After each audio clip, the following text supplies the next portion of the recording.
Bună dimineața, dragilor! Astăzi am intrat pentru că în chatul nostru s-a pus întrebarea ce putem da unei persoane ce se confruntă cu colon iritabil, cu constipație, cu mai multe probleme, ce putem da ceva din magazinul nostru, suplimente naturale, da? Magia plantelor, cum îmi place mie să le spun, pentru că ajutându-ne cu plantele, noi practic reușim să, ia să vedem, suntem, vreau să mă distribu și în chatul meu. Bună dimineața, dragilor! Mulțumesc că sunteți aici cu mine. Astăzi vreau să vorbim despre sindromul colonului iritabil, pentru că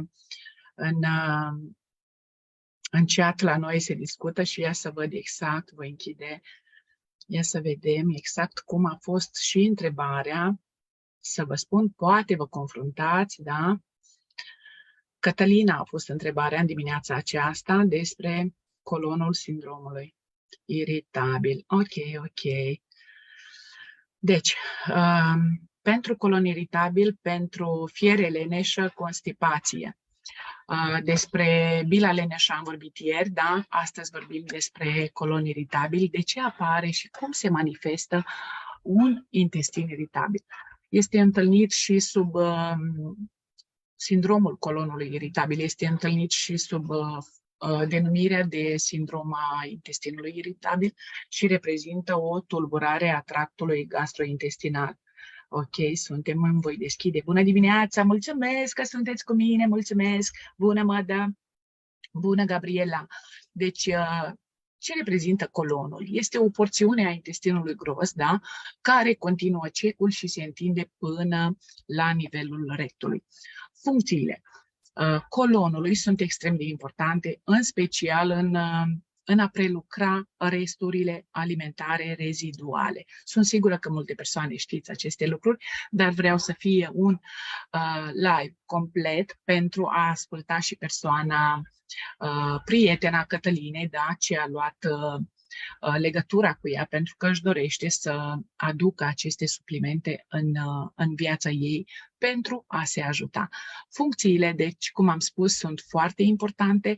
Colonul, da, se folosește de contracțiile sale specifice, peristaltismul, mișcările, da, pentru a împinge alimentele nedigerate și nutrienții care nu au fost asimilați. De ce apare acest sindrom al intestinului iritabil, da, și care sunt factorii de risc, da? Nu există o cauză precisă, să știți, a acestui colon iritabil. Sunt două cauze la care chiar am citit despre aceste cauze. În primul rând, din cauza stresului și cum în această perioadă stresul este la înălțime, da? Foarte multe persoane și mai ales în rândul tinerilor se confruntă cu acest colon iritabil și, bineînțeles, alimentația. Alimentația mai ales pentru persoanele care sunt alergice, persoanele care au o intoleranță alimentară, da? Aceștia pot fi niște factori declanșatori, mai ales pentru că, fiind, de exemplu, având o intoleranță alimentară sau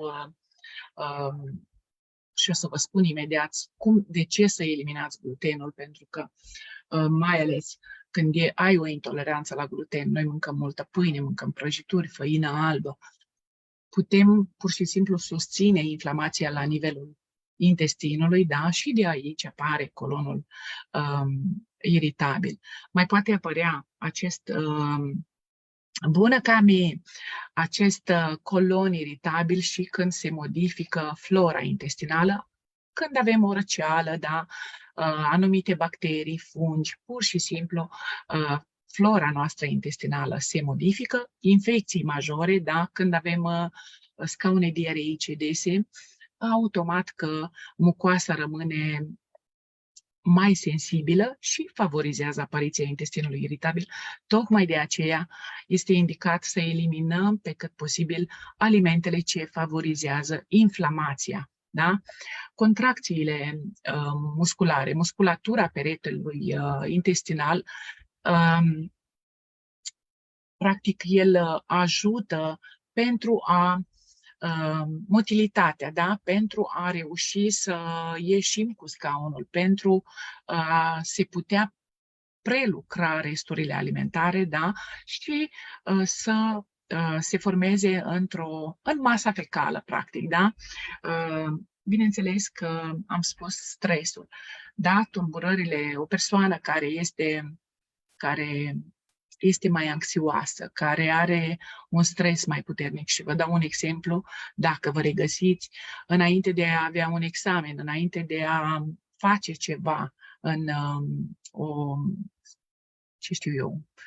ceva în viața voastră, pur și simplu apare acest stres cu scaune diareice și de aici poate apărea, având foarte multe scaune diareice, poate apărea inflamația la nivelul intestinului. Noi aducem alimente, da, pro-inflamatorii și atunci menținem acea inflamație și uite că se formează acest colon iritabil. Ce simptome mai pot aduce acest intestin iritabil? Durerile abdominale sub formă de crampe, da? Tulburări a tranzitului intestinal, balonare, da? Asociată cu flatulență. Pot apărea pentru că o persoană care se confruntă cu constipația, cum spunea și Cătălina, poate dezvolta hemoroizii, da? Mai ales dacă constipația este prelungită. Eu am avut hemoroizi pentru că după ce am născut băiatul, pur și simplu m-am confruntat cu această constipație, ieșeam la 4-5 zile cu scaunul și automat s-au format acești hemoroizi. Deci, acestea sunt unele complicații ce pot apărea, hemoroizii, stresul, pentru că pur și simplu apare un stres când nu reușești să ieși cu scaunul, mai ales dacă constipația este o constipație cronică, da? Pur și simplu și bolile le atrage mai mult pentru că sistemul imunitar este mult mai scăzut, da? Kilogramele în plus și multe altele, balonare și afectarea vieții, pur și simplu. Nu mai avem starea de bine când, indiferent că avem scaune diareice sau constipație, la fel vom avea un stres. De ce se întâmplă? Deci, trebuie rezolvat pe cât posibil. Știu că multe dintre persoane, pentru că și eu am apelat la medicamente, dar încercați să nu devină o dependență. Pur și simplu veți ajunge să aveți chiar așa un intestin leneș, pentru că va aștepta permanent acele medicamente să putem ieși cu scaunul. Eu, de exemplu, mă foloseam de supozitoare, da?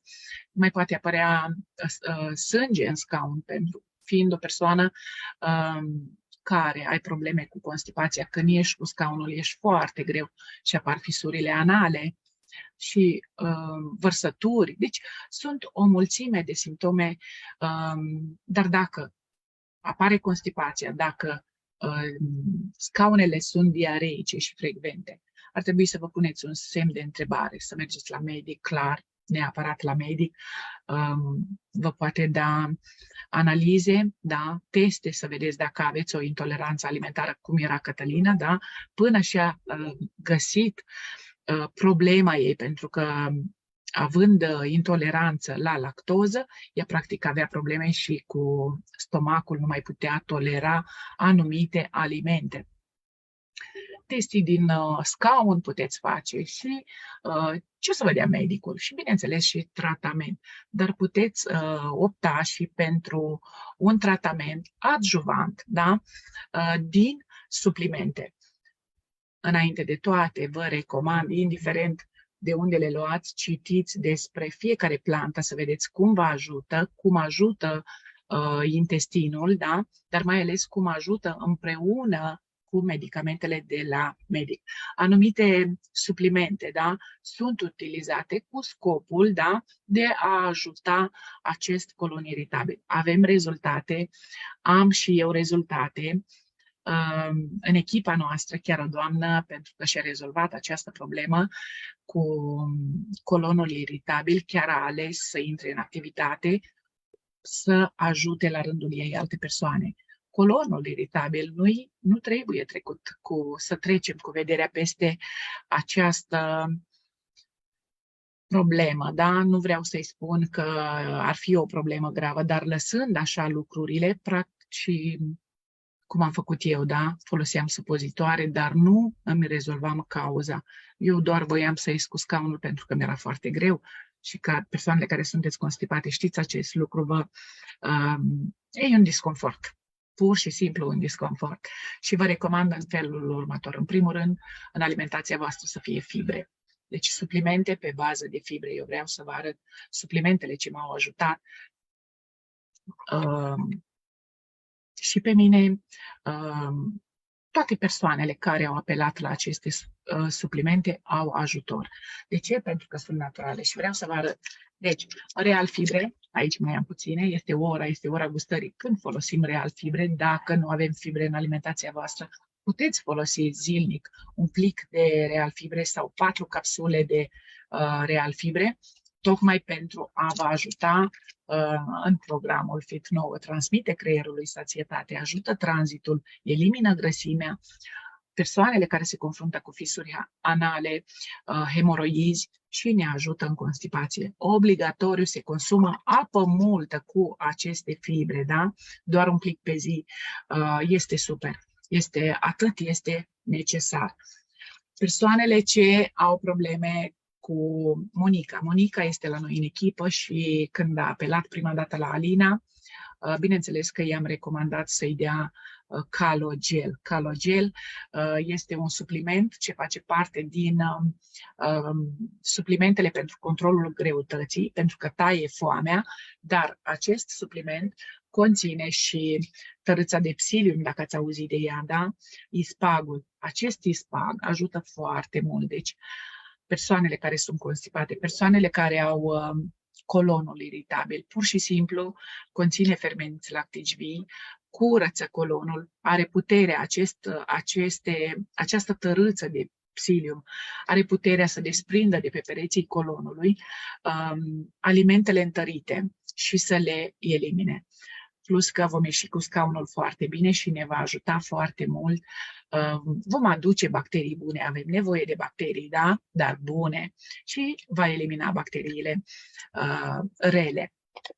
Un alt supliment care persoanele care se confruntă și cu scaune diareice și cu constipația în același timp, pur și simplu, dimineața ai scaune diareice, seara nu poți să ieși, vrei să ieși cu scaunul și nu reușești, sau 2 zile ai scaune diareice, 2 zile sau o săptămână nu poți să ieși cu scaunul, vă recomand aloe, deci în cazul colitei vă recomand aloe, este perfect pentru colonul nostru iritabil, da, și pentru această problemă, iar bineînțeles pentru constipație, pentru tranzit intestinal, pentru balonare, pentru ficatul nostru, pentru colon, Olivoxul. Olivoxul este number one și ieri vi l-am prezentat, da, pentru persoanele care se confruntă cu bila leneșă împreună cu Real Complex, dar astăzi vreau să vă spun despre el că ajută foarte mult tranzitul, după cum vedeți arată aici, și nu numai, și pentru persoanele care se confruntă cu constipație și împreună cu Real Fibre, perfect, da? Dar nu uitați, cu orice supliment alimentar se consumă apă multă. Este foarte important să, dacă ești o persoană care nu consume apă, zilnic adaugă câte o cană cu apă, câte un pahar cu apă, ca să ajungi la minim 2 litri de apă. Este foarte importantă apa și pentru noi, pentru piele, pentru hidratare, pentru absolut. Noi avem nevoie de apă, da? Dar mai ales pentru tranzitul nostru.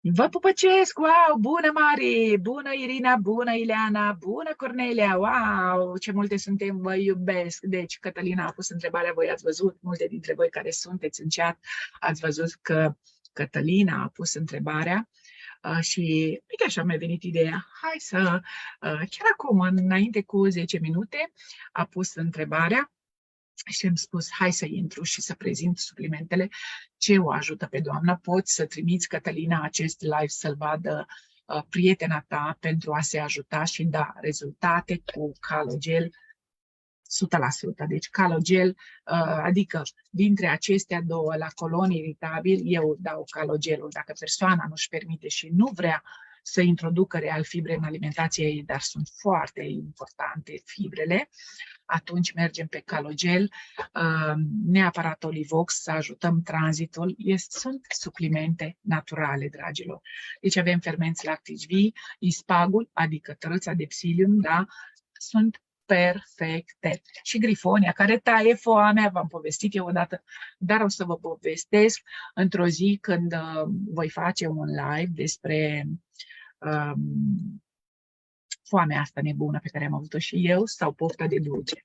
Nu voi face astăzi pentru că imediat, chiar acum, sunt invitată într-un live de o colegă de-a mea și vreau să fiu prezentă pentru că i-am promis că la ora 11 voi participa cu ea în live. Are întrebări și eu voi răspunde.